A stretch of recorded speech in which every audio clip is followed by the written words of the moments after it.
అదరగొట్టే కారం రంగు రుచి ఆచి కారం పొడి.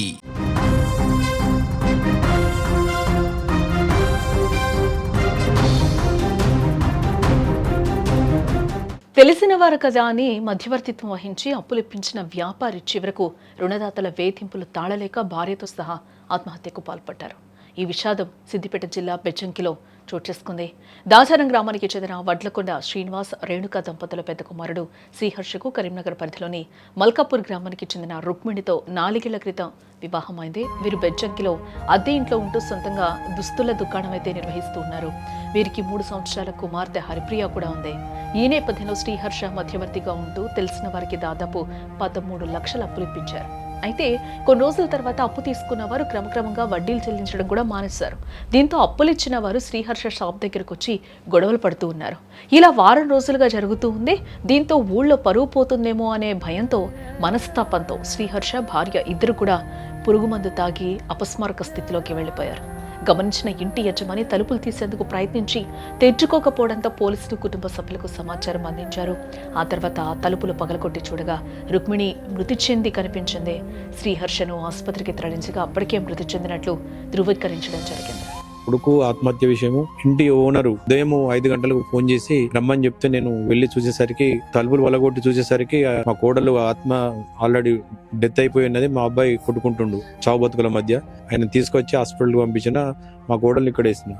ఇంకోటి ఏంటంటే సూసైడ్ నోట్ తెలిసింది. రావికంటి అభిషేక్ స్నేహితుడు వంగర భూపతి రెడ్డి, పాల రాజశేఖరు, నాంపల్లి శ్రీనివాసు అనే 4 వ్యక్తుల నుండి పల్లె అనిల్కు మా అబ్బాయి మధ్యవర్తి షూరిటీ ఉండి 13 లక్షలు అప్పు ఇప్పించిండు. వాటిని నా కొడుకు మధ్యన ఒక 5 లక్షల దాకా వడ్డీ చెల్లించిండు తన సొంత జేబు నుండి. అయినా సమయం తీరక డబ్బులు వెళ్ళక వాడిని అడిగితే అనిలు డబ్బులు చెల్లించక చేతులు ఇచ్చేసరికి వాళ్ళు 4 వచ్చి మా అబ్బాయిని ఆ షాప్ కూడా పరువు తీసేట్టు మాట్లాడేసరికి మనస్తాపం చెంది ఆత్మహత్యకు పాల్పడ్డాడు. నా మనవరాలు ఉన్నది, ఆమె జీవితం ఇప్పుడు ఒంటరిది అయిపోయింది. ఆమె జీవితానికి న్యాయం చేయాలి. ఇంకొకటి, ఇటువంటి ఆత్మహత్యలు మళ్ళా ఆన్లైన్ బెట్టింగ్లు ఇవన్నీ జరగకుండా ఆ సూసైడ్ నోట్ లో కూడా రాసిండు, ఇటువంటి హత్యలు మళ్ళీ జరగద్దు నాన్న, ఇటువంటి యువత చెడిపోవద్దు, స్నేహితులు నమ్మి మోసపోవద్దు, స్నేహితులకు నమ్మి ప్రాణాలు అర్పించవద్దు అని చెప్పి నోటు రాసి చెప్పాడు.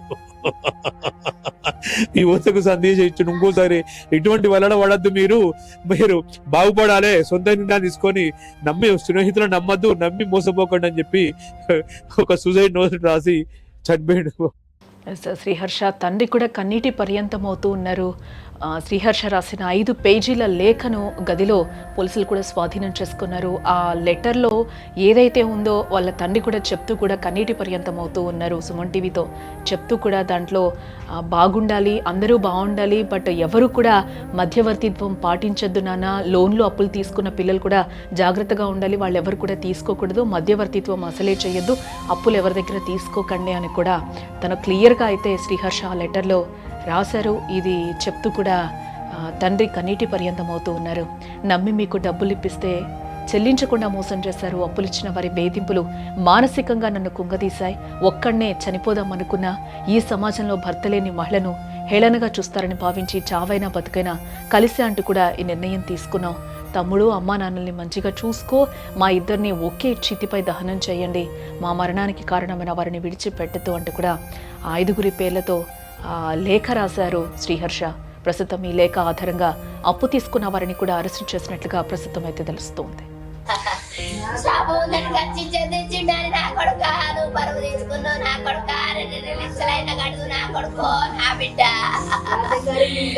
పైసలు కడతావని ఇప్పుడు కారు గుంజుకో పెయింట్ కాదు కొడుకో, నీకెందుకు ధైర్యం చెట్టావు కొడుకో, నేను చెప్పిన కాదు కొడుకో, నేనున్నాను చెప్పిన కాదు కొడుక, నా కొడుకో, నా బిడ్డో మీరెంత ధైర్యం చెందుతుంది, నా బిడ్డ